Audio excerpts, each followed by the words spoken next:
यीशु मसीह के नाम में आप सबको जय मसीह की। आइए हम निकालेंगे दूसरा इतिहास की किताब, उसका 35 अध्याय, उसका हम देखेंगे 20 से लेके 22 तक। यहाँ इस प्रकार से लिखा है।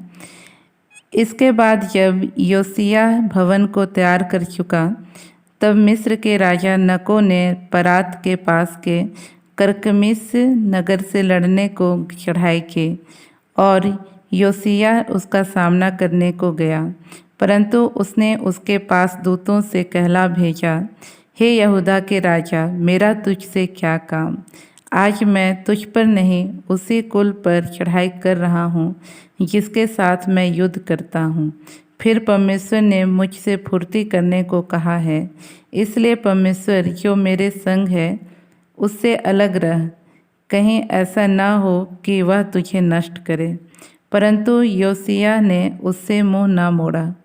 वरन उससे लड़ने के लिए भेष बदला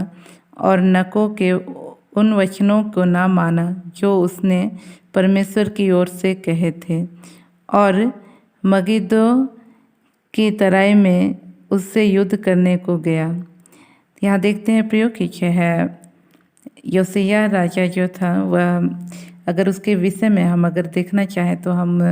पाएंगे कि वह जो है एक ऐसा व्यक्ति था जिसने जो है मूसा के द्वारा दी गई हर एक व्यवस्था को जो है माना था और परमेश्वर के पीछे जो है एक तरह से कहा जाए तो पूरा तन मन से जो है चलने का प्रयास कर रहा था। अगर हम इसको दूसरा राजा 23 अध्याय का अगर हम 28 से लेकर 30 तक वहाँ पढ़ेंगे तो वहाँ पास हम इसके विषय में बहुत अच्छा स्पष्ट रूप से हम पाएंगे कि उसके समान कोई भी ऐसा राजा नहीं था जिसने मूसा की व्यवस्था पर इस तरह से जो है अपने जीवन को चलाया था। तो कहने का मतलब प्रियो कि उतना कुछ करने के बाद भी जो है परमेश्वर ने उसके जीवन को हम देखते हैं कि युद्ध में जो है, यदि हम इसका आगे पढ़ेंगे तो पाएंगे कि जो है वह उस युद्ध में मारा गया।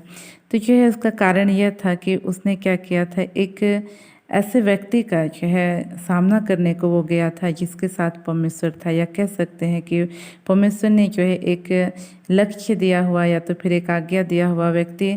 एक का सामना करने के कारण, या कह सकते हैं उसके, हम सीधा तौर पे कहा जाए तो परमेश्वर के काम में बाधा डालने के कारण जो है योसिय्याह को जो है नष्ट किया गया। तो कहने का मतलब प्रिय कि आज जो है हम कितनों भी परमेश्वर के वचन में चलते हैं या उसके वचनों को मानते हैं, या जो है हम दूसरों के साथ भलाई के काम करते हैं, या कितनों भी जो है हम परमेश्वर के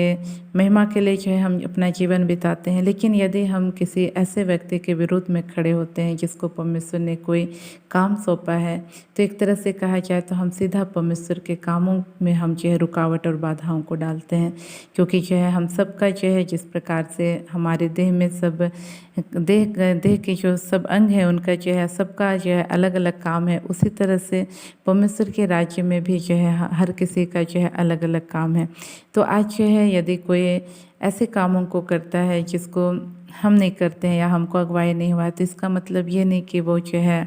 गलत कर रहा है या तो फिर परमेश्वर उसके साथ नहीं है। ऐसा करके यदि हम जो है उसके विरुद्ध में खड़े होते हैं तो ये हमारे लिए क्या है, नुकसानदायक है। एक तरह से कहा जाए तो हम सीधा तौर पे जो है परमेश्वर के विरुद्ध में खड़े होते हैं। हम देखते हैं यही बात यदि कोरह के विषय में देखेंगे तो हम पाएंगे कि परमेश्वर ने जो है मूसा को भी चुना था और जो है कोरह को भी चुना था कि जो है वह परमेश्वर की सेवा करे, जो लेवी वंश में से था। तो लेकिन हम देखते हैं प्रियो कि कोरह ने क्या किया, कोरह और उसके साथ और दो व्यक्ति ने मिल कर के जो है इसराइली के जो नामी व्यक्ति थे, या कह सकते हैं जो मुख्य स्थान पर पाए जाने वाले जो सभासद कह सकते हैं, या जो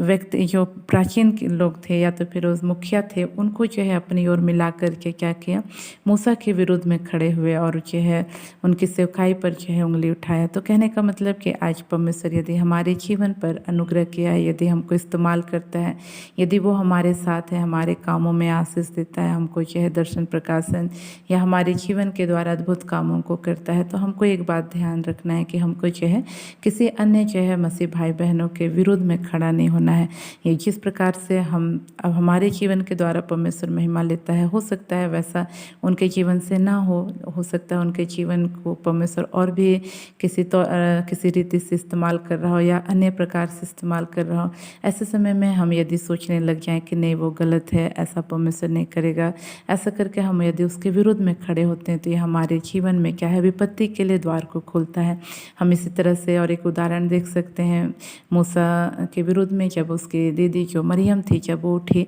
तो जो है हम देखते हैं कि वह क्या हुई, कोढ़ से पीड़ित हो गई, कोढ़ रोग से। और हम देखते हैं वहाँ पे किस प्रकार से उन्होंने घमंड से बोला था, क्या परमेश्वर सिर्फ मूसा से केवल बात करता है, क्या हमसे बात नहीं करता करके कहता है। तो यहाँ देखते हैं प्रियो कि परमेश्वर ने जो है मरियम और हारून को भी अपनी सेवकाई के लिए ठहराया था, और जो है परमेश्वर उनको भी जो है उनसे भी कह सकते हैं बातचीत किया करता था। और जो मरियम थी वो खुद जो है एक नबिया थी, लेकिन हम देखते हैं उसने जो है परमेश्वर के दास के विरुद्ध में अर्थात मूसा के विरुद्ध में जो है खड़ी हुई, उसके विरुद्ध में जो है बलवा किया कह सकते हैं, या उसके विरुद्ध में बातचीत किया, जिसके कारण परमेश्वर का क्रोध जो है मरियम पर भड़का। तो कहने का मतलब कि आज हमको कभी भी एक दूसरे के विरुद्ध में जाना नहीं है, हमको किसी दूसरे भाई बहनों के विरुद्ध में, उनके जो सेवकाई है उनके विरुद्ध में बोलना नहीं है, क्योंकि ये जो है हमारे जीवन में विनाश के लिए द्वार को खोलता है। परमेश्वर का वचन बताता है कि मनुष्य के मन में महिमा पाने से पहले नम्रता और विनाश से पहले घमंड आता है। तो ये जो है एक प्रकार से घमंड भरी बातें हैं, एक दूसरे को तुच्छ जानना, दूसरे की सेवकाई को जो है नीचा दिखाना या तो फिर उनको गलत ठहराना, ये सब जो है क्या है, एक घमंड और अहंकार में की गई बातें हैं। और जब घमंड और अहंकार हमारे जीवन में प्रवेश करता है और हम उसके लिए जगह देते हैं, तो हमको निश्चय इस बात को जानना है कि उसके पीछे पीछे हमारा विनाश भी आ रहा है। इसलिए जो है समय रहते हमको क्या करना है, उस घमंड अहंकार के लिए परमेश्वर से क्षमा मांगना है, उसके सामने दीन और नम्र हो जाना है। और परमेश्वर से क्षमा मांगने के साथ साथ हमको उस भाई या उस बहन से भी क्षमा मांग लेना है जिसके विरुद्ध में हमने जो है खड़ा हुआ है। यदि हम क्षमा मांगेंगे तो परमेश्वर नीचे हमको जो है क्षमा करेगा, और वह भाई बहन भी हमको क्षमा करेगा जिसके विरुद्ध में हम खड़े हुए और उनके विरुद्ध में बोला बातचीत किया। तो जो है प्रिय, इस तरह से हम एक बड़ी विनाश से जो है हम बचे रहेंगे। लेकिन यदि हम जो है क्षमा नहीं मांगते हैं तो ये हमारे जीवन के लिए जो है दुख का कारण हो सकता है। इसलिए आज हमको किसी के भी विरोध में, विशेषकर परमेश्वर के अभिषेक प्राप्त लोगों के विरोध में खड़े होने का जो है हियाव नहीं करना है, लेकिन हमको जो है एक दूसरे का प्रोत्साहन बढ़ाते हुए, एक दूसरे के लिए आशीष बनते हुए हमको जो है क्या करना है, प्रभु के कामों को पूरा करते हुए हमको आगे बढ़ते जाना है। इन वचनों के द्वारा परमेश्वर हम सबको आशीषित करें। हम अपनी आंखों को बंद करेंगे, छोटा सा प्रार्थना करेंगे। प्रेज लॉर्ड प्रभु जी, आपने हमसे बोला बातचीत किया पिता परमेश्वर के, आज प्रभु जी किसी भी प्रभु जी हालेलुया प्रभु आपके लोगों के विरोध में खड़ा होना या बोलना, बातचीत करना, प्रभु ये पिता परमेश्वर हमारे लिए विनाश के लिए द्वार खोलता है। प्रभु हम में से एक की सहायता कर प्रभु जी कि हम एक दूसरे के विरुद्ध में बोलने वाले नहीं, लेकिन प्रभु एक दूसरे के लिए प्रभु जी आशीष भरे शब्दों को कहने वाले हो प्रभु जी। हमारे वचन प्रभु एक दूसरे को प्रोत्साहित करने वाले हो प्रभु जी, से तेरे राज्य की बढ़ोतरी हो सके। प्रभु हम में से हर एक की तो सहायता कर प्रभु जी, हम तेरी महिमा के लिए निरंतर प्रभु जी बढ़ते चले जाएं प्रभु जी, और किसी के विरुद्ध में प्रभु जी हम अपने मुंह को ना खोले, विशेषकर प्रभु आपके अभिषिक्तों के विरुद्ध में प्रभु जी। हाँ प्रभु जी, आपकी आत्मा की अगुवाई में होकर के प्रभु जी आपके काम के लिए खड़े होते हैं प्रभु जी, ऐसों के विरुद्ध में हम किसी भी रीति से